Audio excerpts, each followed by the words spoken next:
টটিনিরা ট্যুরে যাচ্ছে, তাও বড়সড় ট্যুর। সিলেটের মাটিতে টটিনির কখনো পা রাখা হয়নি, সেজন্য সে অনেক এক্সাইটেড। রাতের মধ্যে সবকিছু গুছিয়ে রাখা হয়েছিল। সকালের দিকে মাইক্রোতে সবাই চেপে বসে পড়ল। টটিনি চিল্লিয়ে বলল, হুররে! এবার যাচ্ছি ট্যুরে সিলেটে লা লা লা। রুদ্র সামনের সিট থেকে কান চেপে ধরল। শশী ভ্রু কুঁচকে তাকিয়ে রইল। সিলেট উত্তর ও পূর্ব বাংলাদেশের একটি প্রধান শহর। একই সাথে এই শহরটি সিলেট বিভাগের বিভাগীয় শহর। এটি সিলেট জেলার অন্তর্গত। সিলেট সিটি কর্পোরেশনের আওতাধীন এলাকায় মূলত সিলেট শহর হিসেবে পরিচিত। সিলেট ২০০৯ সালের মার্চ মাসে একটি মেট্রোপলিটন শহরের মর্যাদা লাভ করে। সুরমা নদীর তীরবর্তী এই শহরটি বাংলাদেশের অন্যতম গুরুত্বপূর্ণ শহর। প্রাকৃতিক সৌন্দর্য মণ্ডিত এই শহরটি দেশের অত্যাধুনিক রাজধানী হিসেবে খ্যাত। সিলেট অর্থনৈতিকভাবে বাংলাদেশের সবচেয়ে সমৃদ্ধ জেলা হিসেবে পরিচিত।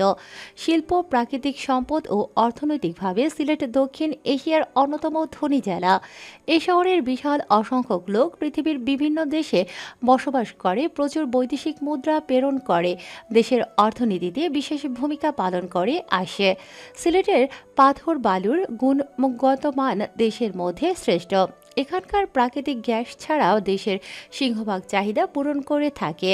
সিলেট শহরের কেন্দ্রস্থল সিলেট রেলওয়ে স্টেশন, সিলেট আন্তর্জাতিক ক্রিকেট স্টেডিয়াম, চা বাগান, শাহজালালের মাজার, সিটি পয়েন্ট, শাহজালাল ও শাহপরানের পবিত্র মাজার শরীফ ও এই শহরে অবস্থিত। প্রতি বছর বিপুল সংখ্যক ধর্মপ্রাণ লোক মাজার জিয়ারতের উদ্দেশ্যে আগমন করে। আসে বিপুল সংখ্যক পর্যটক। এছাড়াও রয়েছে জাফলং, রাতারগুল, বিছানাকান্দি, সাদা পাথর। জাফলং প্রকৃতির কন্যা হিসেবে পরিচিত।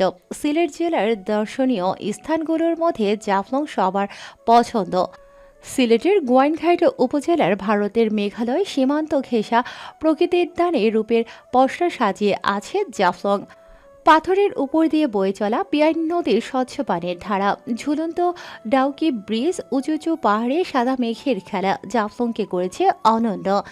এক এক ঋতুতে জাফলং এক এক রকমের রূপ প্রকাশ ঘটায়, যা পর্যটকদেরকে ভ্রমণের জন্য সারা বছরই আগ্রহী করে থাকে। সিলেটের জাফলংয়ে বড়সড় ট্যুর দেওয়ার আনন্দে টটিনির খুশি যেন ধরে না। রুদ্র বলেছে পারলে সিলেটে আরও অন্যান্য জায়গায় ও নিয়ে যাবে। মেদিনীতে ঝিরিঝিরি বর্ষণ নেমেছে। বাতাসের দাপটে ধুলোবালি উড়াউড়ি করছে চারিদিকে। ঝিরিঝিরি বর্ষণ শুরু হওয়ার মধ্যেই বাহিরে ঘোরাঘুরি করা দর্শকরা রিসর্টে ঢুকে গেছে।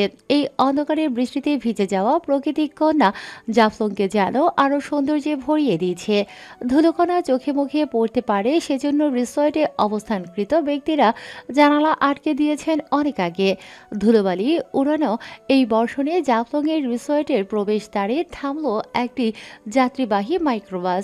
ছোটখাটো মাইক্রো থেকে নেমে আসলো একে একে রুদ্র, টটিনি ও তাদের পরিবারের লোকজন। রাত তখন ৮টা। মাইক্রো থেকে নেমে সবাই দৌড়ে রিসর্টের দিকে এগোচ্ছে।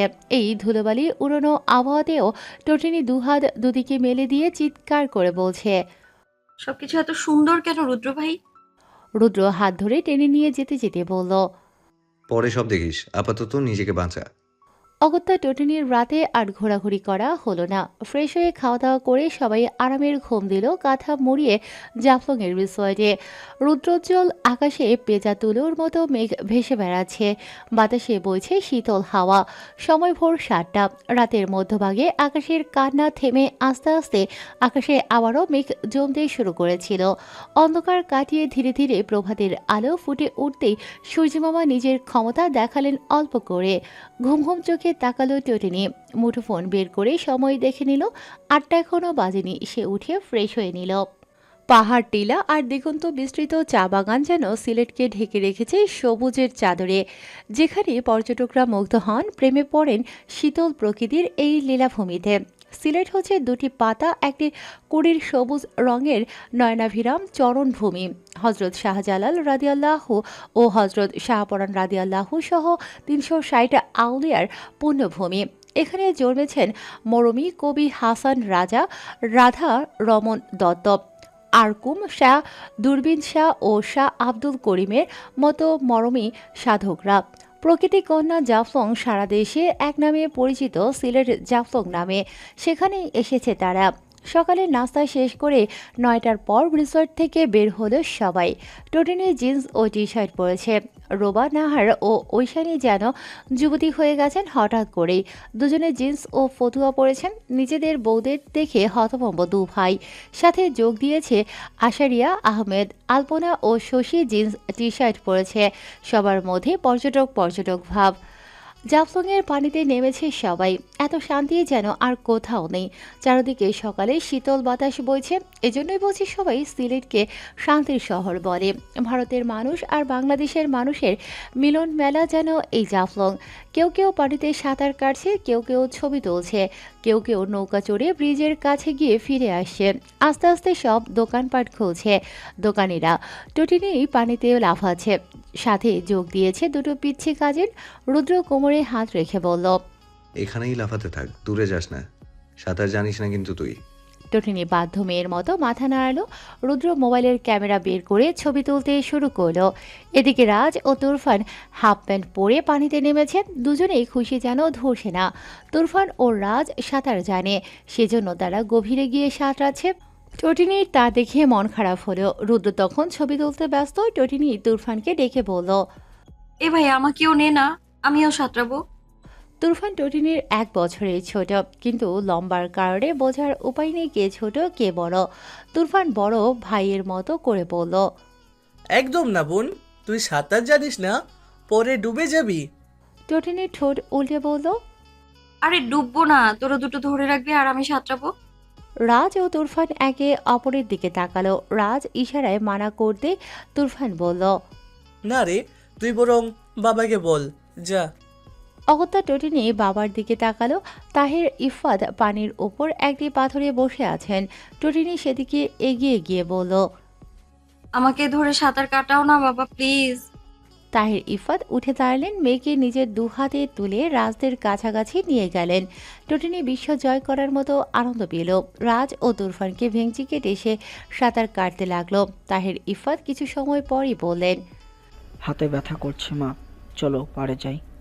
টোটিনি বাবার কথা মেনে নিল। পাড়ে আসার পর রাজ মুখ ভেঙচি ফিরিয়ে দিয়ে বলল, এবার কি করবি? টোটিনি নাক ফুলিয়ে রুদ্রকে চেপে ধরল। রুদ্র অবাক হয়ে বলল। কি হলো তোর? টোটিনি কাঁদো কাঁদো মুখ করে বলল। সাঁতার শিখবো রুদ্র ভাই। রুদ্র দীর্ঘশ্বাস ছেড়ে বলল, তোর বাপকে বল। বাবা তো কিছুক্ষণ পরেই হয়রান হয়ে গেছে। কিছুক্ষণ হলেও তো কেটেছিস, তাহলে আর মন খারাপ কিসের? আমি আরো সাঁতার কাটবো। রুদ্র পানিতে নেমে বলল। আয়। টোটিনি রাজ ও তুরফানের দিকে তাকিয়ে ভেঙচি কাটল। রুদ্র সেটা দেখে হেসে বলল। সবসময় সবকিছু নিয়ে প্রতিযোগিতা না করলে চলে না তোর? টোটিনি পাম মারতে বলল। আপনি কত ভালো রুদ্র ভাই, আপনার কত এনার্জি বলুন। আপনার কাছে তো কুস্তিওয়ালারাও ফেল। রুদ্র মিনমিন করে বলল। বেশি বেশি হয়ে গেল না? জাফলং এ দুদিন থেকে টোটিনিরা পথ বদলালো। গাড়িতে করে রওনা হলো সিলেটের অন্য আরেকটি পর্যটন স্থানে।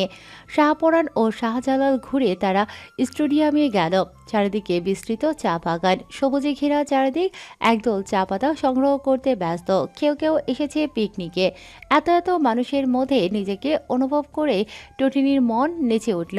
চা বাগান ঘুরে সিলেটের বিখ্যাত ৫ ভাই রেস্টুরেন্টের দুপুরে খাবার খেলো তারা। তারপর রাতের বাসে করে রওনা দিল রাজধানীতে। সময় চলে গেল তীব্র বেগে। টোটিনি নবম থেকে দশমে উঠে গেল। রুদ্র এখন সেকেন্ড ইয়ারের পরীক্ষা শেষ করে বাসায় পড়ে আছে। হাতে তার অফুরন্ত সময়। তখন আমাদের টোটিনির বয়স ১৭তে গিয়ে ঠেকেছে। এই দীর্ঘ ছুটিতে রুদ্র আবারও বন্ধুদের নিয়ে ট্যুর দেবে বলে ভাবল। বরাবরের মতো যেতে আগ্রহ প্রকাশ করল টোটিনি, কিন্তু রুদ্র রাজি হলো না, বলল, এসএসসি পাশ কর, তখন কাশ্মীরে ঘুরতে নিয়ে যাব। টোটিনি চোখের জল নাকের জল এক করেও রুদ্রকে গলাতে পারল না। রুদ্র বন্ধুদের নিয়ে ট্যুর দিল দার্জিলিংয়ে। কিছুটা অভিমান নিয়ে টোটিনি পড়াতে মন দিল। মনে মনে প্রতিজ্ঞা করল রুদ্রকে আর কখনোই ট্যুরে নিতে বলবে না। টোটিনির সফট হার্টে ব্যাপক আঘাত লাগলো। জেদের বসে চঞ্চল টোটিনি হঠাৎ সিরিয়াস হলো সব কিছুতে। স্কুল কামাই করা মেয়েটি নিয়মিত স্কুলে যাতায়াত করতে লাগলো। নিজের মেয়ের চেঞ্জ দেখে মনে মনে খুশি হলেও চিন্তা হচ্ছিল ঐশানীর। মেয়ের হঠাৎ করে এভাবে করে চুপচাপ হলো কেন? রুদ্র ট্যুর থেকে আসার 1 মাস পর সহ্য করতে না পেরে টটিনির অভিমান ভাঙানোর সর্বোচ্চ চেষ্টা করতে লাগলো। মাথায় হাত রাখতে টটিনি হু হু করে কেঁদে অভিযোগ করলো। আপনি আমাকে কেন ট্যুরে নেননি রুদ্র ভাই? রুদ্র কানে ধরে বলল, আমি জীবনে যেখানেই যাই না কেন তোকে সাথে নিয়ে যাব মা। তবুও তুই এরকম সিরিয়াস অভিমান করিস না। কখনো বিয়ে করে বউকে নিয়ে হানিমুনে গেলেও তোর জন্য আলাদা টিকিট নেব, যাতে তুই যেতে পারিস। বিনিময়ে টটিনি মুখ ভেঙচি কেটে বলল। আপনাকে কোন মেয়ে বিয়ে করবে রুদ্র ভাই? রুদ্র হেসে বলল। সময় হলে দেখতে পাবি কে করে। টটিনি আবারও আগের মতো হলো, কিন্তু রুদ্রের সাথে মেশাটা কমিয়ে দিল। হয়তো বয়স বাড়ছে বলে ম্যাচুরিটি এসেছে একটু, কিন্তু রুদ্র আগের টটিনিকে মিস করতে লাগলো। পৃথিবীটা বড় হলো কেন? টটিনি আজকাল রুদ্রের আশেপাশে আসে না। কিছু বললেও মাথা নিচু করে বলে। রুদ্র হাত ধরে জিজ্ঞেস করেছিল। পাল্টে যাচ্ছিস কেন তুই? টটিনি লজ্জা পেয়ে বলেছিল। বড় হচ্ছি রুদ্র ভাই। টটিনির বড় হওয়াটা রুদ্র মানতে পারল না। আগের টটিনিকে মিস করতে লাগলো প্রতিনিয়ত। টটিনি এসএসসি পাশ করলো, রুদ্র অনার্স লাস্ট ইয়ারে। তখন টটিনির বয়স হলো 18। অ্যাডমিশন নিয়ে কলেজেও চান্স হয়ে গেল তার। বেচারা রুদ্র ভাই শুধু অসহায় চোখে চেয়ে চেয়ে টটিনির বড় হওয়া দেখতে লাগলো। আগের টটিনি আর এই টটিনির মধ্যে বিস্তর ফারাক। এই টটিনি লজ্জা পায়। আগের টটিনি ছিল মুখ পাতলা। রুদ্র নিজের এই অনুভূতির কোনো নাম দিতে পারল না। সে অনেক কিছু বুঝেও চুপ করে যায়। মা বাবা চাচা চাচির একমাত্র আদরের মেয়ে টটিনি। সে যদি ভাগ বসায় তো পুরো গোষ্ঠী তাকে কি করবে কে জানে। রুদ্র নিজের অনুভূতি চেপে যেতে লাগলো। চুপ হয়ে দেখতে লাগলো টটিনির বড় হওয়া। রুদ্র যখন গ্র্যাজুয়েট হলো তখন টটিনি ইন্টার সেকেন্ড ইয়ারের স্টুডেন্ট। বিদেশে উচ্চশিক্ষার জন্য সব ব্যবস্থা করা হলো। রুদ্র নিজের অনুভূতি চেপে রেখে 6 মাসের মধ্যে বিদেশে পাড়ি জমালো। টটিনি কলেজ লাইফের ইতি টানল। যে মেয়েটি পড়াশোনা ভালো লাগতো না, সে মেডিকেলে চান্স পেতে পুরোদমে পড়তে লাগলো এবং ফলাফলও পেল ভালো। সিলেট ওসমানীতে চান্স পেয়ে টটিনির রাজধানী ত্যাগ করলো। রুদ্র যাও একটু একটু খোঁজ নিতে পারত, এখন তাও পারে না। একজন যুবতী মেয়েকে তো প্রতিদিন ফোন দেয়া যায় না, সপ্তাহে একবার 5 মিনিটের মতো কথোপকথন, এই তো, তাও কাজিন ভাই হিসেবে। রুদ্র পুরোটা সময় গম্ভীর থাকে। তুই থেকে তুমিতে এসেছে তার সম্বোধন। তাদের সম্পর্কের এই দেয়ালটা ঠিক কিভাবে উঠল সেটা রুদ্র ভেবেও বের করতে পারে না। কারণ শুধু একটাই হতে পারে, টটিনির বড় হওয়া। কিন্তু একটা মানুষ কি এত দ্রুত বড় হয়ে যেতে পারে? এত দ্রুত কিভাবে পাল্টে যেতে পারে? এভাবেই চলতে লাগলো টটিনির পড়াশোনা, চলতে লাগলো পুরোদমে। ডক্টরি পড়া, ছুটিতে হোস্টেল বান্ধবীদের সাথে একটু একটু ঘোরাঘুরি, ঈদে বাবা মাকে দেখতে যাওয়া, এই তো। এই যে এই চেঞ্জটা, এই পরিবর্তনটা হয়েছে কোনো কারণে। আমাদের জীবনে একটা ধাক্কা খেতে হয়, যার জন্য আমাদের পরিবর্তন হতে হয়। জীবনে ধাক্কা না খেলে আমরা ঠিক বড় হই না। আমাদের আত্মসম্মান বা ম্যাচুরিটি বাড়াতে একটা ধাক্কাই যথেষ্ট। চঞ্চল টটিনি সবার আড়ালে কোনো একটা ধাক্কা পেয়েছে। ওই ধাক্কাটাই তাকে আত্মসম্মান বুঝদার একটি মেয়ে বানিয়ে দিয়েছে। রাত 12টা। হোস্টেলের বারান্দায় অন্ধকারে দাঁড়িয়ে আছে টটিনি। মন খারাপের মেঘেরা তাকে চেপে ধরেছে। চোখে টলমলো করছে নোনা জল। বুকে চেপে আছে এক সমুদ্র কষ্ট, যা কাউকে বলা হয়নি। টটিনি জানে না সে কখনো বলতে পারবে কিনা। শুধু সে জানে সে মারাত্মক ভুল করে ফেলেছে। এমন ভুলের কারণে তাকে অভিনয় করে যেতে হচ্ছে। সে জানে না সে আবারও আগের মতো হতে পারবে কিনা। সে জানে না আগের মতো রুদ্রকে রুদ্র ভাই বলে জড়িয়ে ধরতে পারবে কিনা। হাজারটা বায়না ধরতে না পারায় আফসোসে তার বুকে পাহাড় জমা হলো। সেই পাহাড় সাগরে পরিণত হয়ে টটিনির চোখ বেয়ে গড়িয়ে পড়তে লাগলো। অন্ধকার মন খারাপই আকাশের দিকে তাকিয়ে টটিনি অভিযোগ করে ফেললো সম্পূর্ণ বেখেয়ালে। প্রিয় রুদ্র ভাই, আপনি কি দুঃখ চেনেন, মন খারাপ বোঝেন? চিনলে কেন বোঝেন না প্রিয় সেই হৃদয়ের ব্যাকুলতা? আপনার জন্য ব্যাকুল থাকে যার মন, কেউ একজন আপনাকে নীরবে মন দিয়ে বসে আছে, বুঝতে পারেন না কেন? আপনার কি কিছুই যায় আসে না? একটু বুঝুন না। মেয়ে মানুষের মন বুঝতে না পারলে কেমন পুরুষ আপনি? তটিনীর চঞ্চল মন গুমড়ে মরছে আপনার একটা ইশারা পাওয়ার আশায়। আপনি সব বুঝলেন, সব জানলেন, জানলেন না শুধু তটিনীর মনের কথা। আপনার অগোচরে যে কষ্ট আমি বয়ে চলেছি, সেই কষ্টটা যেন আপনি কখনো অনুভব না করেন। আপনাকে যেন আপনার ভাগ্য ভালো রাখে। তটিনীর ভাগ্যে কয়লা থাক, যা পুড়ে ছারখার করে দিবে তটিনীর লুকানো চঞ্চল হৃদয়কে। বিদেশের মাটিতে বরফ ঢাকা বিস্তর প্রান্তরে হুড়ি পড়ে দাঁড়িয়ে আছে এক যুবক। বরফ দিয়ে বানিয়ে চলেছে এক চঞ্চল হরিণীর কিশোরী রূপ। বরফ গলতে গলতে সেটা নাই হয়ে যেতেই যুবকটির চোখ থেকে টুপ করে পড়ল এক ফোঁটা নোনা জল। বরফ ধীরে ধীরে যুবকটিকে গ্রাস করে নিতে শুরু করতেই ভেসে এলো কারো চিৎকার। হে রুদ্র, কি করছো তুমি ওখানে? কুইকলি চলে আসো, তুমি চাপা পড়ে যাবে। রুদ্রের যেন ধ্যান ফিরল, তড়িৎ গতিতে চলে গেল হোস্টেলের ভেতরে। হাত পা জমে বরফের মতো ঠান্ডা হয়ে গেছে। হুড়ি খুলে রুদ্র ব্ল্যাঙ্কেটের তলে ঢুকল। হট এসির পাওয়ার বাড়িয়ে দিয়ে জুবুথুবু হয়ে বসে রইল কিছু সময়। বুকে ব্যথা ধীরে ধীরে কমে আসতে লাগলো। চিৎকার করা যুবকটি গরম কফির মগ এগিয়ে দিয়ে বলল। কি করছিলে তুমি তখন? কতটা ক্ষতি করাটা জানো? রুদ্র কিঞ্চিত হেসে কফিতে চুমুক দিয়ে বলল। তাকে ভাবতে লাগলে আমি দুনিয়া ভুলে যাই হ্যারি। হ্যারি কাজ চাপড়ে বলল। লাভ সাবজেক্ট, ওয়াও। রুদ্র চোখ বন্ধ করে কফিতে চুমুক দিতে লাগলো। বুকে তখনও চিনচিন করছে তার। কাউকে মনে পড়ছে তীব্রভাবে। ঘুমের মধ্যে কেউ চুলের মুঠি চেপে ধরতেই হকচকিয়ে ঘুম ছুটে গেল টটিনির। ঘুম ঘুম চোখে তাকানোর আগেই প্রচণ্ড জোরে টান দিয়ে কেউ উঠিয়ে বসালো তাকে। চোখ কষলে ভালোভাবে তাকিয়ে বুঝতে পারল কাজটি কার। কিছু না বলে আবারও বিছানায় শরীর এলিয়ে দিল সে।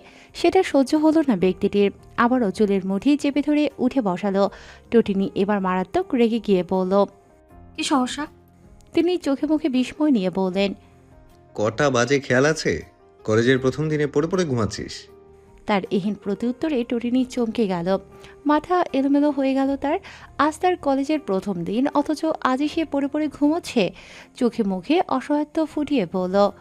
কয়টা বাজে? খুব বেশি দেরি হয়ে গেছে।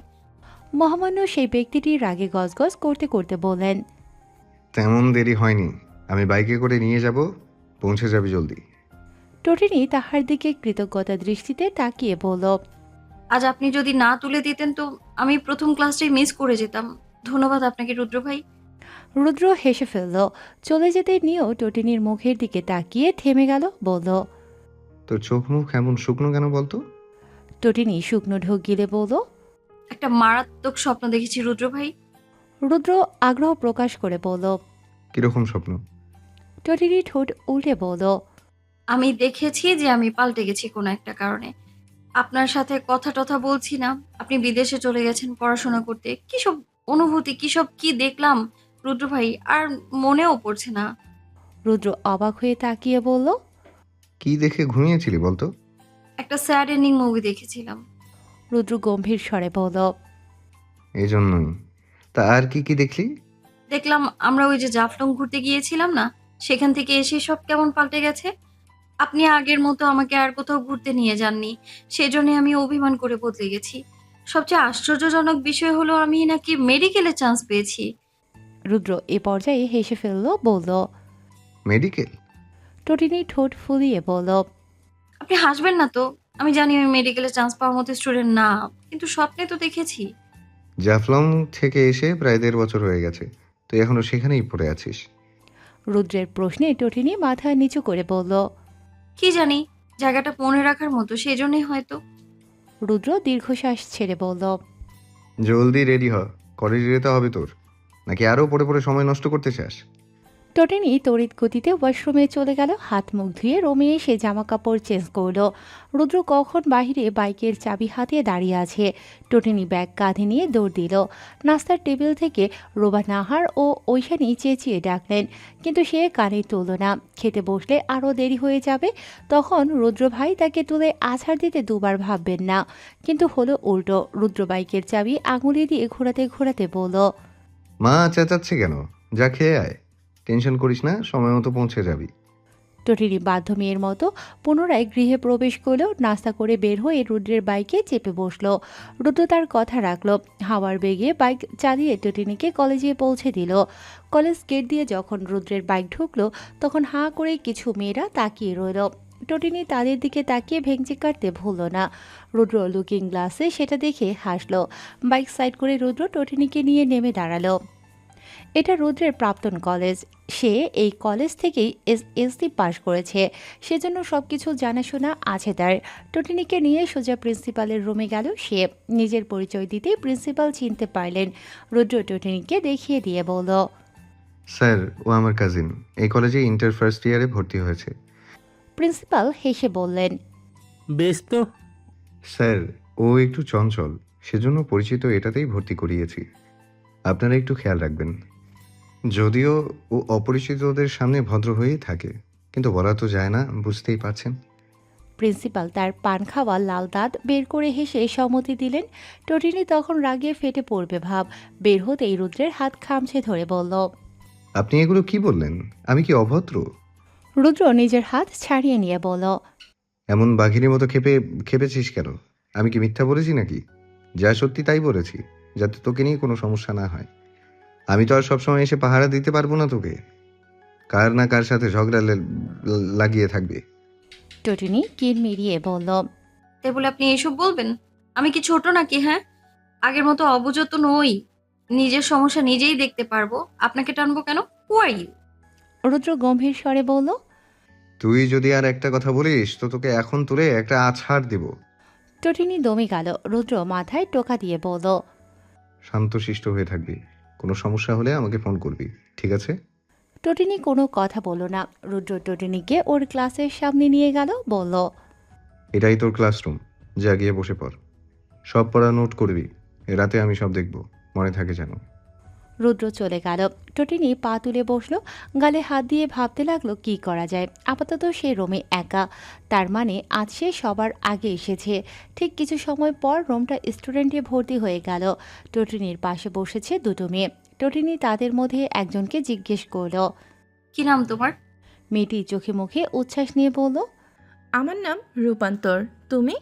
টটিনি নিজের নাম বলে ভ্রু কুঁচকে বলল। রূপান্তর? ওটা আবার কেমন নাম? আচ্ছা, তোমার নামের অর্থ কি?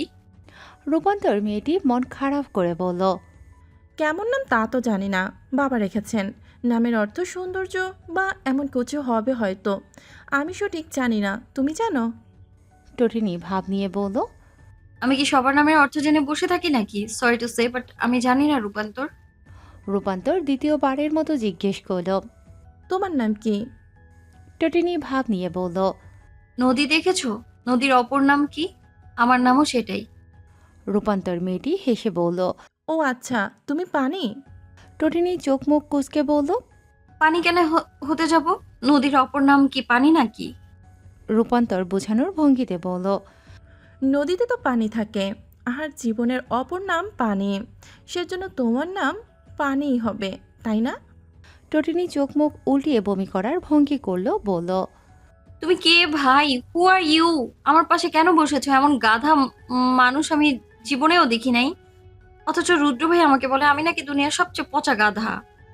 রূপান্তর উৎসাহ প্রকাশ করে বলল। রুদ্র ভাইকে? টটিনি বাঁকা হেসে বলল। কেন, প্রেম করবা নাকি? করতে পারো, আমার রুদ্র ভাইয়ের গফ টফ কিছুই নাই।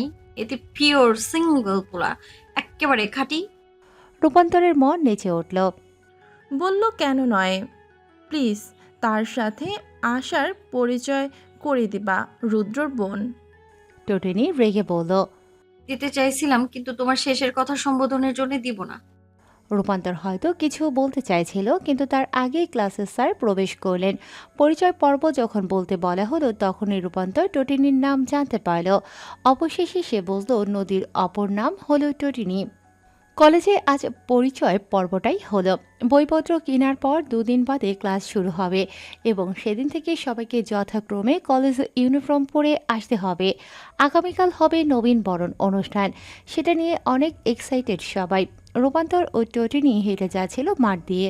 রূপান্তর প্রশ্ন করল। বলো তো, আমার নামের অর্থ কি? তখন তো তুমি আমাকে জিজ্ঞেস করেছিলে, এবার তুমি বলো তো নদীর পানি। টটিনি চোখ মুখ কুঁচকে বলল। একদম আমাকে নদীর পানি বলবে না। রূপান্তর নিজের চোখের চশমা ঠিক করে বলল। ঠিক আছে, বলবো না। এবার আমার নামের অর্থ বলো। টটিনি রূপান্তরের চোখ ভুলিয়ে নিল, বলল। যার রূপ বেয়ে বেয়ে পড়ে তাকেই রূপান্তর বলে। রূপান্তরের চশমা চোখ থেকে নাকের ডগায় চলে আসলো। বেচারি খালি মুখে বিষম খেয়ে বলল। এটা কেমন লজিক? টটিনি ভাব নিয়ে বলল। আমার লজিক? আমি তো যাও বলতে পেরেছি, তুমি তো তাও পারোনি। হা, স্টুপিড গার্ল। কথাটা রূপান্তরের ইমেজে লাগলো, বলল। আচ্ছা, তুমি আমার সম্পূর্ণ নামের অর্থ বলো তো। কোন নামটা? আমার সম্পূর্ণ নাম রোকেয়া বিনতে রূপান্তর। টোটনি ভাবুক স্বরে বলল। ও আল্লাহ, তুমি বেগম রোকেয়া? তোমাকে তো দেশের জনগণ খুঁজছে, প্রতিনিয়ত তোমাকে নিয়ে ট্রল হয়ে, জানো? বাংলার ইয়াং জেনারেশন তোমার উপর ক্ষেপে আছে, প্রতিদিন তোমাকে নিয়ে হাজার হাজার পোস্ট হয় ফেসবুক, ইনস্টাগ্রামে। রূপান্তর কান চেপে ধরে বলল। কিন্তু আমি সে নই। আমি রোকেয়া বিনতে রূপান্তর, নট বেগম রোকেয়া, ওকে? টোটনি ঠোঁট উল্টে বলতেই রূপান্তর পুনরায় বলল। বলো আমার সম্পূর্ণ নামের অর্থ। টোটনি কিছু সেকেন্ড মনে মনে কিছু আওড়ালো, তারপর বলতে শুরু করলো। মুছাম্মদ রোকেয়া বিনতে আক্তার চৌধুরী খানম বেগম মজুমদার খান চৌধুরী, বিএনপি, আওয়ামী লীগ, স্বেচ্ছাসেবক লীগ, জঙ্গি, পুলিশ বাহিনী, সেনাবাহিনী, নৌবাহিনী, বিমান বাহিনী, শিকদার ওরফে রূপান্তর। রূপান্তর মাথা ঘুরে মাঠের মধ্যে পড়ে গেল। টোটেনি তড়িৎ গতিতে বসে পড়ল মাঠে। রূপান্তর তখন নিভু নিভু চোখে চেয়ে আছে। টোটেনি কাঁদো কাঁদো মুখ করে বলল। ফাঁসিয়ে দিচ্ছ ভাই। রুদ্র ভাই জানলে আমার খবর করে দিবে। তুমি প্লিজ এখানে অজ্ঞান হয়েও না রূপান্তর। তোমার বাসায় সারাদিন অজ্ঞান হয়ে পড়ে থাকো, আমি কিচ্ছু বলবো না, কিন্তু প্লিজ এইখানে না। রূপান্তর আস্তে করে বলল। পানি খাওয়াবে প্লিজ? টোটেনি নিজের ব্যাগ থেকে বোতল বের করলো। ততক্ষণে কয়েকজন এসে ভিড় করে দাঁড়িয়ে পড়েছে। পানি খেয়ে রূপান্তর ধীরে সুস্থে উঠে বসলো। তারপর সবার দিকে তাকিয়ে বলল। কি চাই এখানে তোমাদের? সার্কাস চলছে নাকি? সবাই চলে যেতে লাগলো। রূপান্তর টোটেনির কাঁধে হাত রেখে বলল। আব্বে তটিনি, ওঠা আমাকে। টোটেনি ভ্রুকুচকে তাকিয়ে বলল। তোমার কথা সুর চেঞ্জ হলো কেন? তুই বলছো কেন? আপনি বলবা। বাপ মা সম্মান করতে শেখায়নি তোমায়? রূপান্তর হেসে বলল। আর একটা কথা বলবি তো লাথি মেরে তোকে উগান্ডা পাঠাবো তটিনি। কিসের আপনি? হ্যাঁ, আমরা আজ থেকে বন্ধু, ওকে? টোটেনি অবাক হয়ে বলল। মাথা ঘুরে পড়ে তুমি স্মৃতি হারালে নাকি গো? তোমার নাম তোমার মনে আছে তো? বলো তো তোমার নাম কি বাছা? রূপান্তর শরীর দুলিয়ে হাসলো, বলল। আমি হলাম বাংলা বিখ্যাত বেগম রোকেয়া, যাকে নিয়ে প্রতিনিয়ত সব জায়গায় কথাবার্তা হয়। আমি একজন সেলিব্রিটি, উইমেন্স। তাছাড়াও আমি আওয়ামী লীগ, বিএনপি, স্বেচ্ছাসেবক লীগ, সাথে সেনাবাহিনী, নৌবাহিনী ও বিমান বাহিনী। আমি রূপান্তর, যার রূপ বেয়ে বেয়ে পড়ে। টোটেনির এবার নিজেরই মাথা ঘোরাতে লাগলো। রূপান্তরের মুখ চেপে ধরে বলল। খেমাদের মা আর না। রূপান্তর কিটকিটিয়ে হেসে বলল। এবার তো টেনে তোল। টোটেনি উঠে দাঁড়ালো, বলল। তোমার দাঁত খুব সুন্দর। কি দিয়ে ব্রাশ করো? মানে কি টুথপেস্ট? রূপান্তর প্রথমে একটা লাফ দিল, তারপর বলল। যেটা দিয়ে ব্রাশ করলে কাছে আসা যায় সেটা। টোটেনি কোমরে হাত রেখে বলল। তুমি এমন কেন করছো? রূপান্তর হেসে বলল। জানি না, তোমাকে আমার ভালো লেগেছে। তুমি কি আমার বন্ধু হবে? কিন্তু আমি তো পাগল। রূপান্তর শরীর দুলিয়ে হাসলো, বলল। পাগল কখনোই নিজেকে পাগল বলে না। তুমি পাগল হও বা ভালো, তাতেই আমার কিছু যায় আসে না। আমি শুধু তোমাকে বন্ধু বানাতে চাই, জন্ম জন্মান্তরের বন্ধু। তুমি আমার বন্ধুর রাশেদ পড়েছ? টোটেনি মাথা নাড়িয়ে না করল। তুই আমার বন্ধু হবি, একেবারে সারা জীবনের বন্ধু। মরে গেলেও যে বন্ধু থেকে যায় সেই বন্ধু। জানিস, আমার কোনো প্রাণের বন্ধু নাই। জীবনে একজন বন্ধু থাকা দরকার, যাকে প্রাণ খুলে সব বলা যায়। বলো তো, এটা কোন বইয়ের উক্তি? টোটেনি ফ্যালফ্যাল করে তাকিয়ে বলল। জানি না। রূপান্তর নিজের ব্যাগ থেকে একটি বই বের করলো, সেটা টোটেনির দিকে বাড়িয়ে দিয়ে বলল। এই বইটা আমি তোকে দিলাম, তুই এটা পড়বি। তারপর তোর যদি ইচ্ছে হয় আমার বন্ধু হতে, তো তুই এটা তোর কাছে রেখে দিবি। যদি না হতে ইচ্ছে হয় তো দিয়ে দিস। টোটেনি অবাক চোখে তাকালো, বলল। কি আছে এই বইয়ে? রূপান্তর চোখে হেসে তাকালো, বলল। পড়লেই বুঝতে পারবি, জাফর ইকবাল স্যারের বই। টোটেনি আগ্রহ নিয়ে বলল। হুমায়ুন আহমেদের ভাই যে? রূপান্তর মাথা নাড়ালো। হ্যাঁ, তিনি। টোটেনি বই ব্যাগে রেখে বলল। ঠিক আছে, পড়বো। রূপান্তর আকাশের দিকে তাকিয়ে দীর্ঘশ্বাস ছেড়ে বলল। সরি, কাট। আগামীকাল নবীন বরণ, কি পড়ে আসবি? টোটেনি ঠোঁট উল্টে বলল। কি আবার? যা পড়ে আসি তাই পড়বো। রূপান্তর টোটেনির হাত ধরল, বলল। তোকে আমার বন্ধু বানাতে ইচ্ছে করছে। আমার মনে হচ্ছে তোকে বন্ধু বানালে আমি ঠকবো না। জীবনে একজন সত্যিকারের বন্ধু সত্যি দরকার রে তটিনী। আমি তোর উত্তরের অপেক্ষায় করব। আগামীকাল দেখা হবে, আসছে। রূপান্তর গেট দিয়ে বের হয়ে গেল। টটিনি অবাক হয়ে তাকিয়ে রইল সেদিকে। তার বন্ধু বলতে ললিতা, যার সাথে সে স্কুলে যেত, কিন্তু ললিতা কখনো তাকে এত ইম্পর্টেন্স দেয়নি, কখনো হাত ধরে এভাবে বলেনি তুই আমার প্রাণের বন্ধু হবি টটিনি। কখনো বলেনি ললিতা, বরং টটিনিকে মাঝে মধ্যে অন্য সব ক্লাসমেটের সাথে মিলে কথা শোনাতো। এক এক সময় এক একজনের দলে থাকতো। জীবনের এ পর্যায়ে এসে টটিনির মনে হলো সে হয়তো এবার সত্যিকারের বন্ধুর স্বাদ পেতে চলেছে, যে হবে তার জীবন মরণের বন্ধু। রিস্কাতে চেপে বসল টটিনি। তার পেট গুড়গুড় শব্দ করছে মাঝে মধ্যে। খিদে পেয়েছে অনেক। রিস্কাওয়ালাকে বলল। তাড়াতাড়ি চালান কাকু, আমার পেটে ইঁদুর দৌড়াচ্ছে। রিস্কাওয়ালা বিরক্ত হলেন, কারণ এই নিয়ে টটিনি 5 বারের মতো একই কথা বলেছে। তার ঠিক 2 মিনিট পর টটিনি বলল। আর কতক্ষণ কাকু? রিস্কাওয়ালা নিজের পান খাওয়া লাল দাঁত বের করে হেসে বললেন। মা কি শুধু হাতে পায়ে বড় হয়েছেননি? বাপ মা একা ছাড়লো কেন তাইলে? টটিনি খিদে ফুলে ফ্যালফ্যাল করে তাকিয়ে রইল। রাগ হলো প্রচন্ড, বলল। বাপ মা একা ছাড়ছে কারণ তারা জানে আমি একা চলতে পারি। আন্নেরে ভালো মানুষ মনে কইরা মনের কথা কইছিলাম, এর লাইগা আন্নে এমনে আমারে কইবেন? রিস্কাওয়ালা হয়তো দুঃখিত হলেন, বললেন। ও আচ্ছা, সরি গো মা, তোমার বাসাতে আইয়া পড়ছি, নামো। টটিনি রিস্কাওয়ালাকে ভাড়া দিয়ে দৌড়ে গেট দিয়ে প্রবেশ করল। সুনামির বেগে কলিং বেল চাপতে লাগলো। ঐশানী দরজা খুলে দিয়ে হতভম্ব হয়ে বললেন। এভাবে শাড়ির মতো বেল বাজাচ্ছিস কেন? মানুষ ভাববে দিন দুপুরে ডাকাতি হয়েছে। টটিনি নিজের মার ভুল শুধরে দিতে বলল। স্বার্থ চেঁচায় মা, কলিং বেল বাজায় না। ঐশানী রেগে মেগে চলে গেলেন। টটিনি দরজা বন্ধ করে সোফাতে ব্যাগ ফেলে দিল। হাত পা ছড়িয়ে মেঝেতে বসে বলল। বিশ্ব জয় করে এসেছি গো মা, খেতে দাও।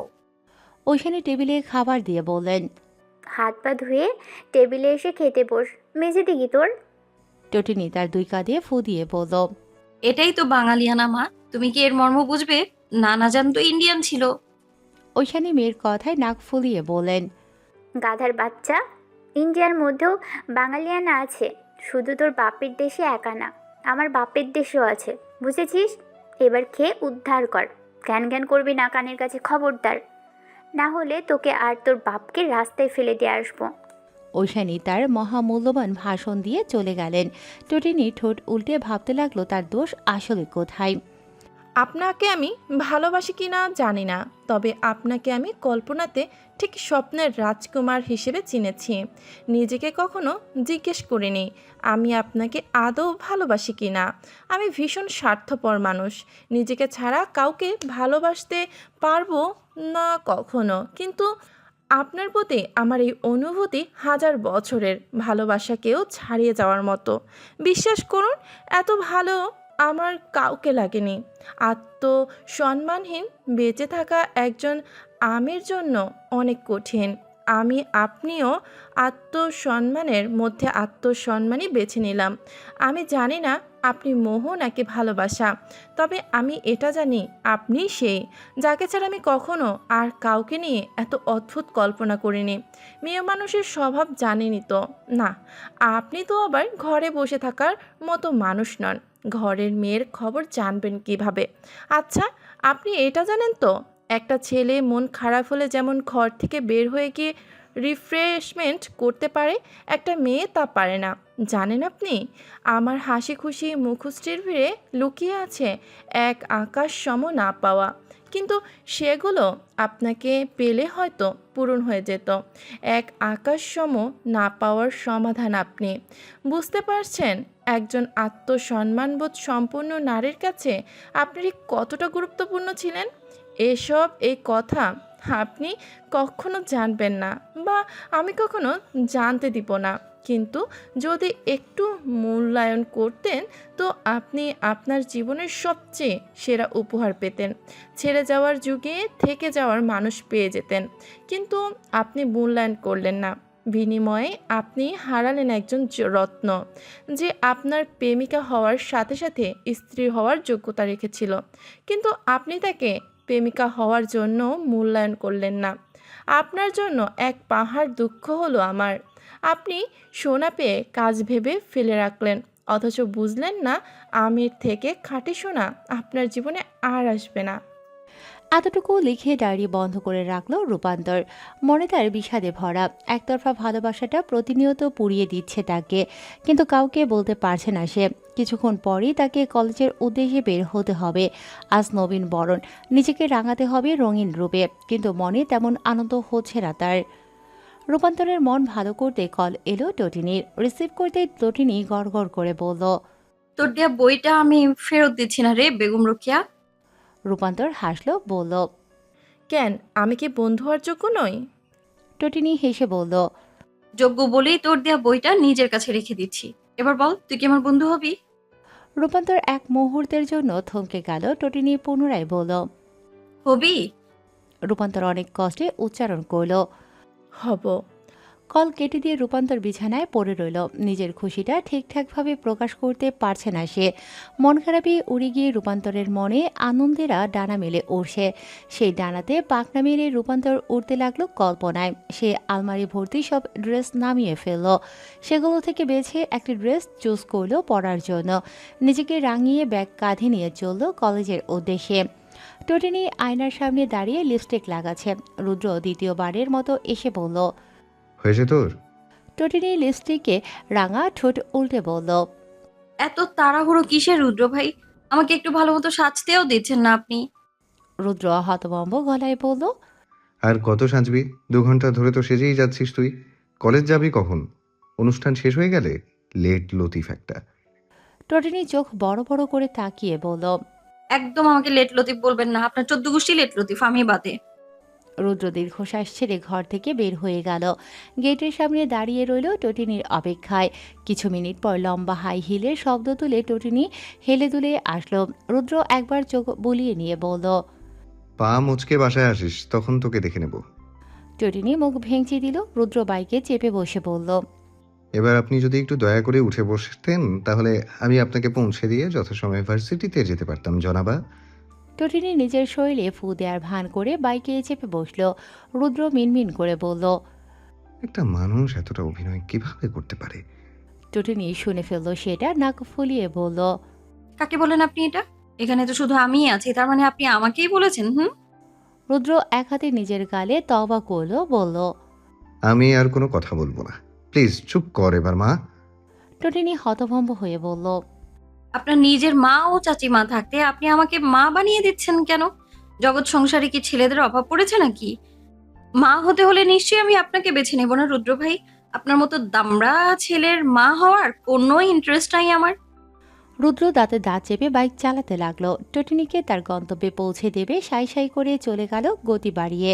টটিনি মুখ বাঁকিয়ে সামনের চুল পেছনে ফেলে দিল। তখনই তাকে দৌড়ে এসে জড়িয়ে ধরল রূপান্তর। নিজেও রূপান্তরকে জড়িয়ে ধরে হেসে ফেলল সে, পিঠ চাপড়ে বলল, কিরে বেগম রোকিয়া, খবর কি তোর? আজ দেখি নায়িকা সেজে এসেছিস, কাহিনী কি ভাই? রূপান্তর হেসে বলল, তুই নিজে আমার থেকে আরো বেশি সেজেছিস, তাহলে তোর কাহিনীটা কি মামা? দুজন হাসলো। মাঠ পেরিয়ে স্টেজের দিকে যেতে যেতে বলল, আজ চল ছেলেদের সাথে ফ্ল্যাট করব। রূপান্তরের প্রস্তাবে টটিনি দাঁত বের করে হেসে বলল, করা যায়। দুজন স্টেজের দিকে গিয়ে ফ্ল্যাট করার জন্য বেছে নিল তাদের মতোই নতুন আরেকটি স্টুডেন্টকে। ছেলেটির চোখে সাদা ফ্রেমের চিকন চশমা। টটিনি হাত দিয়ে হাই বলে ইশারায় ডাকলো। ছেলেটি যথেষ্ট ভদ্রভাবে এসে দাঁড়ালো। কথা শুরু করলে রূপান্তর বলল, হ্যাঁ cute boy, what's your cute name? ছেলেটি নিজের চশমা ঠিক করে নিয়ে বলল, আমি মজনু, আপনি? রূপান্তর নাক হাওয়া দেয়ার ভান করে বলল, ও মা, তুমি মঞ্জু? তোমার লাইলি কই? ছেলেটি মাথা চুলকে হেসে বলল, কোনো লাইলি নেই আপু। টটিনি ফুসফুস করে বলল, একদম আপু ডাকবে না, না হলে আমরা তোমাকে কাকু ডাকবো। ছেলেটি অবাক কণ্ঠে বলল, কেন? টটিনি দাঁত কিরমিরিয়ে বলল, সেম ইয়ারের হয়ে আপু ডেকে কি বোঝাতে চাও? আমরা তোমার কাকিমা, মা কাকিমার বয়সী? মজনু জিভ কেটে বলল, একদমই না আপু, সরি। আপনাদের নাম? টটিনি ও রূপান্তর নিজেদের নাম বলল। মজনু হেসে বলল, ঠিক আছে, তিনটিও রোকেয়া বলেই ডাকবো। খেপে গেল রূপান্তর, বলল, দরকার নেই, তুমি আমাকে রূপান্তর বলে ডাকবে। মজনু আবারও অবাক হয়ে বলল। রোকেয়া বললে কি হবে? টটিনি ভাব নিয়ে বলল। ওটা শুধু আমি ডাকি, বুঝেছো? রূপান্তর টটিনির কানে ফিসফিস করে বলল। ডেকেছিলাম ফ্ল্যাট করতে, কিন্তু ছেলে তো বোকাশোকা, ফ্ল্যাট করার দরকার নেই, ছেড়ে দে ভাই। টটিনি দাঁত বের করে হাসলো। মজনুর চোখের চশমা খুলে ফেললো, নিজের চোখে পড়ে বলল। দেখো তো আমায় কেমন দেখায়। মজনু মন খারাপ করে বলল। আমি তো চশমা ছাড়া কিছুই দেখতে পারি না, সেজন্য বলতেও পারবো না, কিন্তু আপনাকে ঝাপসা দেখে এটুকু বলতে পারবো মন্দ লাগছে না। টটিনি চোখের চশমা মজনুর হাতে ধরিয়ে দিয়ে বলল। তোমার চশমা তোমার কাছেই রাখো, কিন্তু নেক্সট টাইম আপু ও আপনি বললে কাকু ডেকে মান সম্মান শেষ করব। টটিনি ও রূপান্তর মুখ বাঁকিয়ে চলে গেল স্টেজের দিকে। রূপান্তর ও টটিনির সাথে মজনুর ভাব হয়ে গেল হুট করেই। তিনজন একসাথে নোটস কালেক্ট ও বিভিন্ন কাজ করতে লাগলো। নিঃসন্দেহে মজনু একটি ভালো ছেলে, কিন্তু যেমনটা হোক সেটা সহ্য হলো না রুদ্রের। সে মজনুর ব্যাপারে খোঁজ নিল। ছেলে খুবই ভালো এবং সহজ সরল। রুদ্রের চিন্তা কমল। রূপান্তর অনলাইনে একজন পুরুষের প্রেমে পড়েছিল, কিন্তু পুরুষটি তাকে পাত্তা দেয়নি, মূলত মূল্যায়ন করেনি। সেজন্য মাঝে মধ্যে রূপান্তরের মনে অদ্ভুত শূন্যতা অনুভব হয়। সেটা সে টটিনি ও মজনুর সাথে শেয়ার করেছিল। টটিনি পিঠ চাপড়ে বলেছিল। চিল বেগম রোকেয়া, এসব কত আসবে কত যাবে। মজনু ছিল নির্বিকার। সে শুধু একবার চশমা ঠিক করে বলেছিল। তুমি কি অনেক পছন্দ করতে তাকে? রূপান্তরের উত্তর ছিল। অনেকটাই করতাম, কিন্তু সেটা ধীরে ধীরে শূন্যে এসে নামছে। যে আমাকে মূল্যায়ন করে না, আমি তাকে নিয়ে ভাবতে চাই না আর, কিন্তু একটু সময় লাগছে শুধু। যথারীতি তাদের ক্লাস চলছে। মজনু গ্রামের ছেলে। সে সিলেট থেকে ঢাকা পড়তে এসেছে। মধ্যবিত্ত পরিবারের সহজ সরল মজনুকে তেমন স্মার্ট মনে হয় না। সে সবসময় দুটো শার্ট পরে।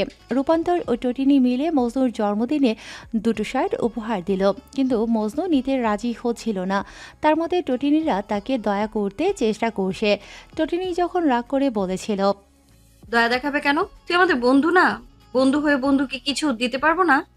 মজনু দুজনের জোড়াজুড়িতে নিতে বাধ্য হয়। সেই মজনুর সাথে পরবর্তীতে বিয়ে হয়ে গেল রূপান্তরের।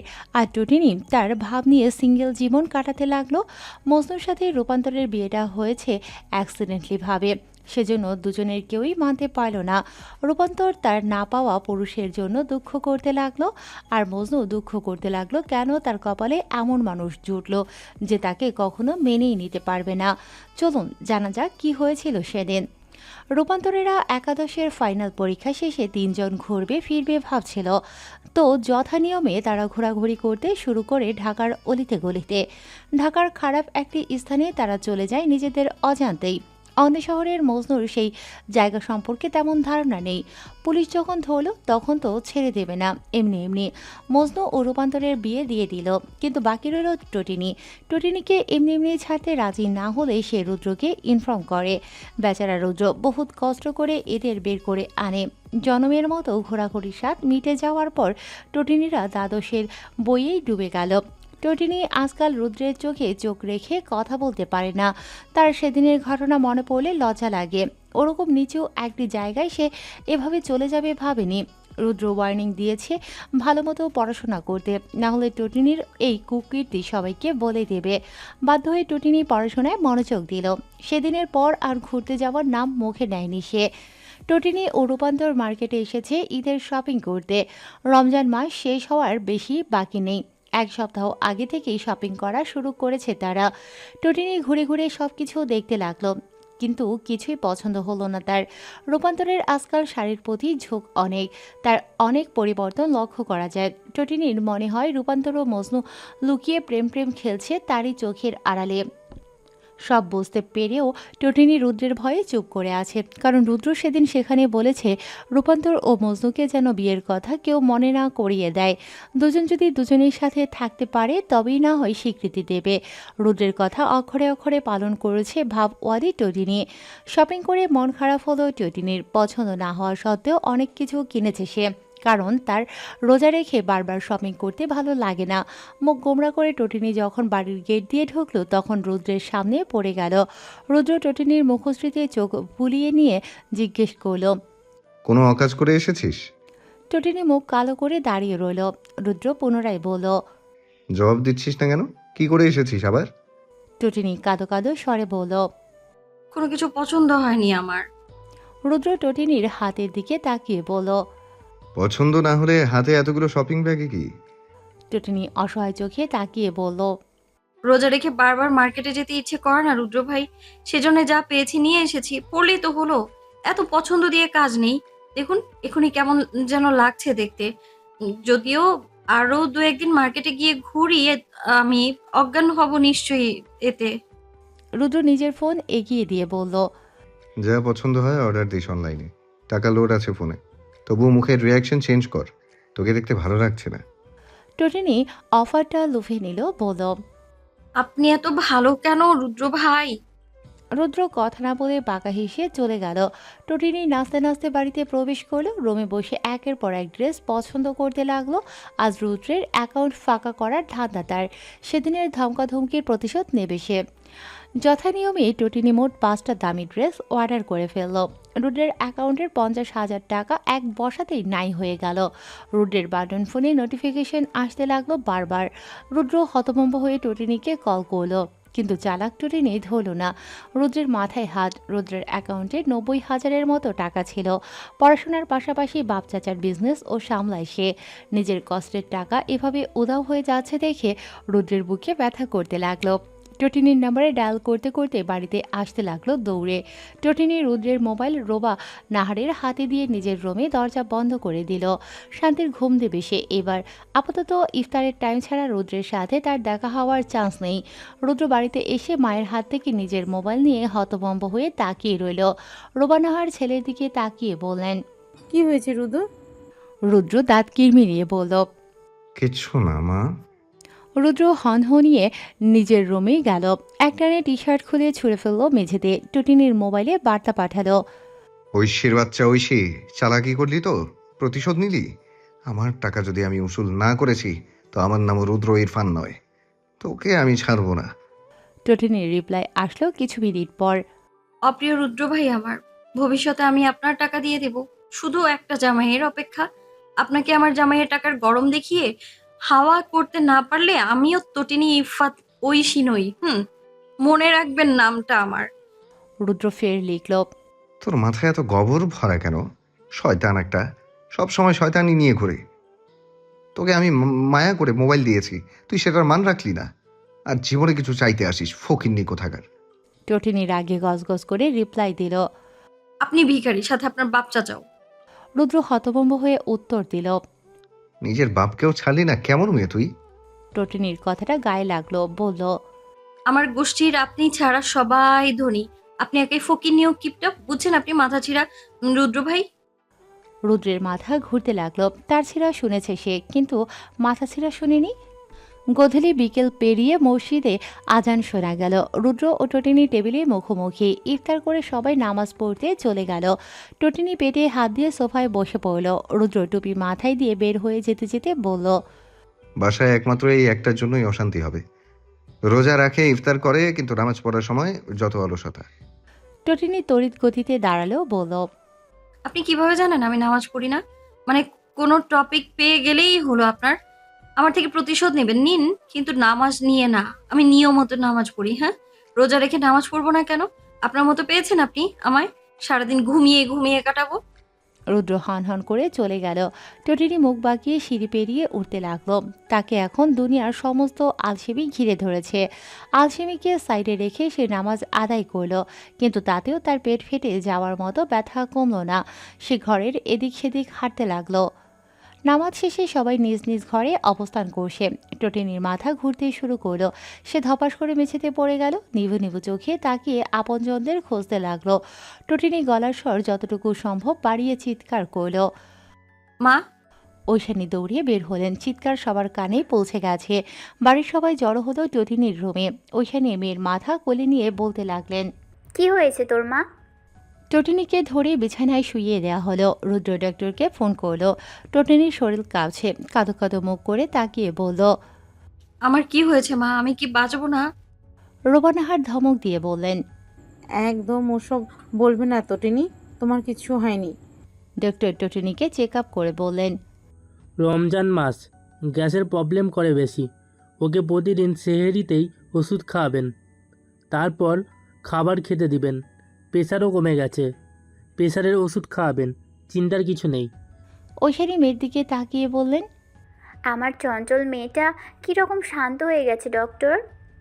ডক্টর হেসে বললেন, চিন্তা করবেন না, সে একটু পর আগের মতো হয়ে যাচ্ছে। চিন্তা করবেন না, সে একটু পরই আগের মতো হয়ে যাবে। রুদ্র ডক্টরের কথা মতো ওষুধ আনতে গেলে রোবা নাহার বললেন, এগুলো তো ঘরেই আছে, আমাদের ওর খেয়াল রাখা উচিত ছিল। রমজানে এমন সমস্যা প্রায় অনেকেরই হয়। রোবা নাহার ওষুধ এনে টটিনিকে খাইয়ে দিলেন। টটিনি কিছু সময় পরেই ঘুমিয়ে পড়ল। রুদ্র দীর্ঘশ্বাস ছেড়ে নিজের রুমে চলে গেল। ঐশানী টটিনির মাথার কাছে বসে থাকলেন এশার নামাজের পূর্ব পর্যন্ত।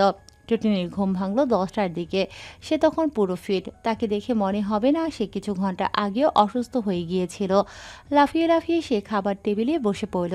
চিকেন রোস্ট খেতে খেতে বলল, এত ইয়াম্মি কেন সব! বড় মা, এটা যা হয়েছে না, ওয়াও!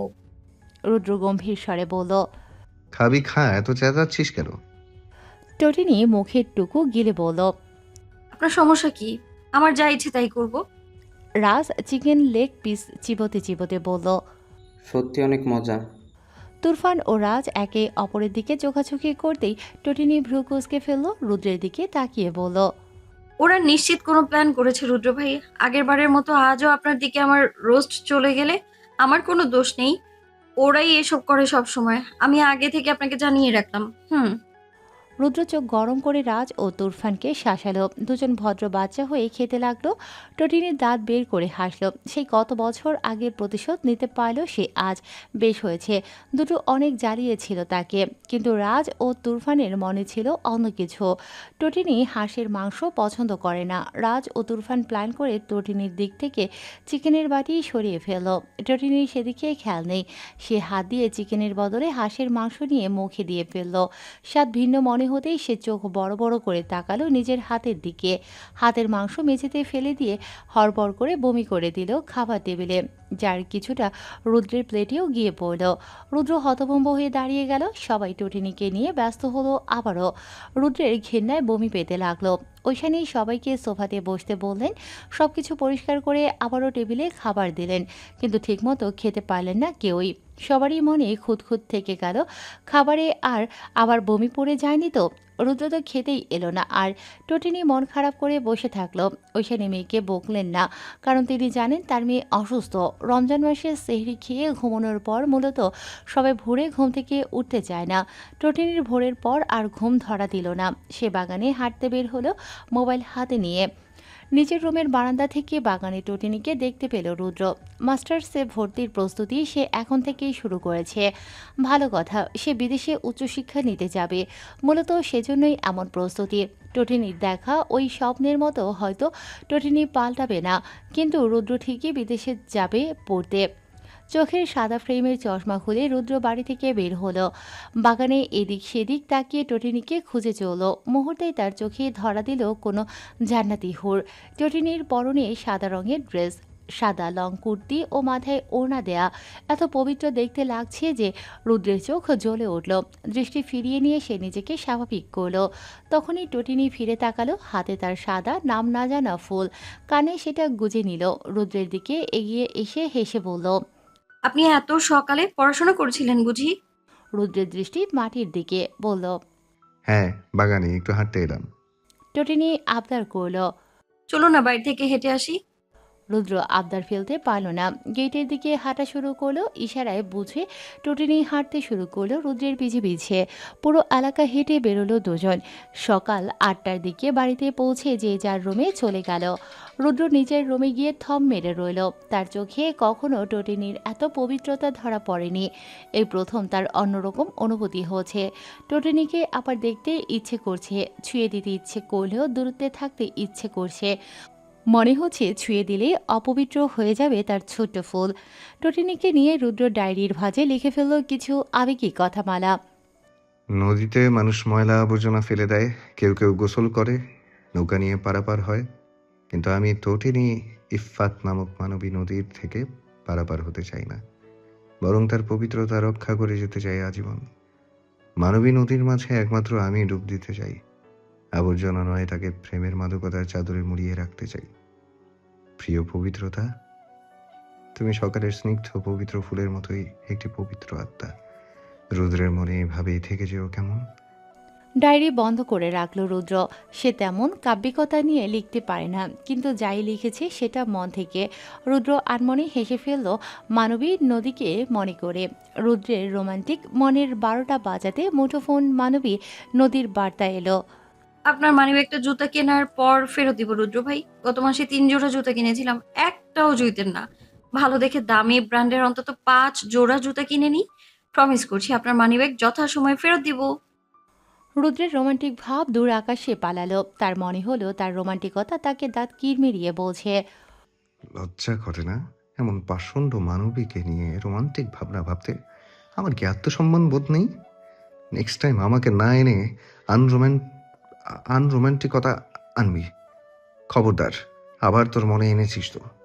রুদ্র নিজের ভাবনায় হেসে ফেলল। টটিনির প্রতি আজ রাগ হলো না। মানবী নদীকে এমন রূপেই তো মানায়। আয়নার সামনে দাঁড়িয়ে তৈরি হচ্ছে টটিনি। পরনে সাদা পাথরের কাজ করা ড্রেস, মাথায় লম্বা বেনি করা, ঠোঁটে লিপস্টিক লাগিয়ে নিজের সাজ কমপ্লিট করল সে। এর মধ্যে তার ছোট্ট আন্টি এসে বললেন, পাত্র চলে আসছে কাছেই। টটিনি লজ্জা পেল। আয়নার দিকে তাকিয়ে নিজেকে দেখতে লাগলো। মিনমিন করে জিজ্ঞেস করলো, পাত্রের নাম কি আন্টি? টটিনির আন্টি বলল। রুদ্র। ঘুম থেকে লাফ দিয়ে উঠল টটিনি। শেষ পর্যন্ত এমন স্বপ্ন দেখতে হলো তাকে। টটিনির মাথা ভনভন করছে। চারিদিক থেকে রুদ্র প্রতিধ্বনি শোনা যাচ্ছে। বিছানা থেকে উঠে কাচের জানালার গ্লাস খুলল সে। বাইরে ভোরের আলো ফুটে গেছে। সেইরি খেয়ে ঘুমিয়েছিল সে। ভোরের পাখিদের কিচিরমিচির আওয়াজ শোনা যাচ্ছে। টটিনি নিজের মুখে হাত ফোলালো। রুম থেকে বের হয়ে নিচে নামতে লাগলো। রুদ্র তখন ড্রয়িং রুমে বসে বাবা চাচাদের অফিসের কিছু ফাইল দেখছিল। এত সকালে টটিনিকে নামতে দেখে কপালে ভাঁজ পড়ল তার। ভ্রু কুঁচকে বলল, তো সকালে উঠেছিস কেন? যা গিয়ে ঘুমা। টটিনি লজ্জা পেল। রুদ্রকে নিয়ে অমন আজগুবি স্বপ্ন তাকেই কেন দেখতে হলো? এবার সে স্বাভাবিক হবে কিভাবে? রুদ্র টটিনির কোনো উত্তর না পেয়ে বলল, কি ব্যাপার, কথা বলছিস না কেন? টটিনি মিনমিন করে বলল, কিছু না রুদ্র ভাই, ওই ঘুম ভেঙে গেল সেজন্য উঠে আসলাম। রুদ্র নিজের থেকে প্রস্তাব দিল। হাঁটতে বের হবি? টটিনি ইচ্ছে থাকা সত্ত্বেও বলল, না রুদ্র ভাই, আজ হাঁটতে যেতে ইচ্ছে করছে না। রুদ্র আশ্চর্য হলো হয়তো। যে মেয়ে হাঁটতে পছন্দ করে তার নাকি হাঁটতে যেতে ইচ্ছে করছে না। রুদ্র গম্ভীর স্বরে বলল, কি হয়েছে তোর? কি নিয়ে চিন্তা করছিস? টটিনির গলা শুকিয়ে গেল। রুদ্র উঠে এসে দাঁড়ালো টটিনির কাছে, বলল, কি চলছে তোর মনে? টটিনি মন খারাপ করে বলল, কিছু না রুদ্র ভাই, আমার আসলে রূপান্তরের ব্যাপারটা নিয়ে চিন্তা হচ্ছে। রুদ্র ভাবুক স্বরে বলল, কোন বিষয়? মজনু রূপান্তরের ভবিষ্যৎ নিয়ে চিন্তা হচ্ছে। বিয়ে তো হয়ে গেল, কিন্তু দুজন দুজনের সাথে এমন ভাবে চলে যেন ওদের মধ্যে বন্ধুত্ব ছাড়া আর কোনো সম্পর্কই নেই। ওদের ভবিষ্যৎ কি হবে রুদ্র ভাই? ওরা কি কখনো এই বিয়েটা মেনে নিবে? টটিনির দিকে গভীরতা নিয়ে তাকালো রুদ্র, বলল, বিয়ে ছেলে খেলা নয় ঐশী।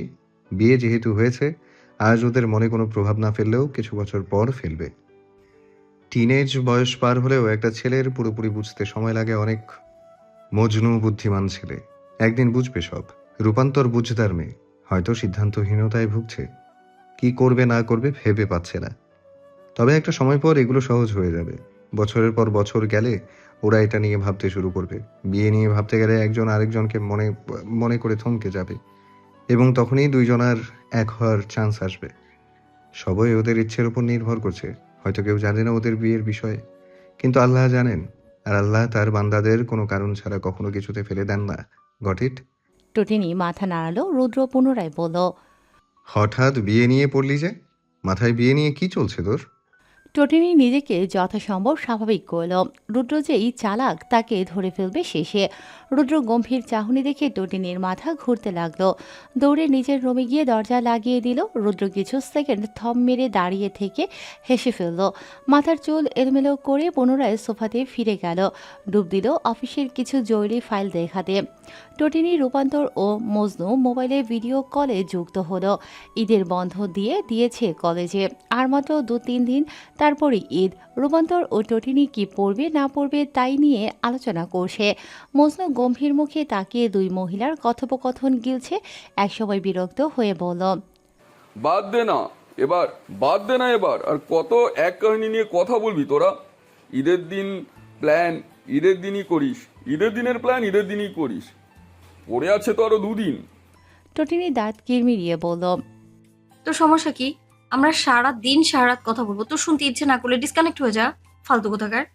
মজনু বেচারা চশমা ঠিক করে হাত জোর করে বলল, ক্ষমা করে দে মা, আমার ভুল হয়ে গেছে। আপনারা প্লিজ সাংসারিক আলোচনা শুরু করুন, আমি দর্শক হয়ে আছি। টটিনি ও রূপান্তর পুনরায় কথা বলতে শুরু করলো। মজনু একসময় ঘুমিয়ে পড়ল। নিজেদের আলোচনার ফাঁকে মজনুকে ঘুমোতে দেখতে পেল তারা। দুজন হিহি করে হাসতে শুরু করলো। বেচারা মজনু ঘুমের মধ্যে লাফ দিয়ে উঠল। স্ক্রিনে তাকিয়ে মন খারাপ করে বলল, তোরা এত শয়তান কেন? তোগো আল্লাহ কি দিয়ে বানাইছে? রূপান্তর ও টটিনি হাসতে লাগলো। মজনু ডিসকানেক্ট হয়ে ঘুমে ডুবে গেল। রূপান্তর টটিনির দিকে তাকিয়ে বলল, বেচারাকে অনেক জ্বালাই আমরা।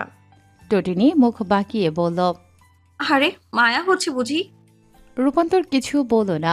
টটিনি সিরিয়াস হয়ে বলল, কিছু কি ভাববি না?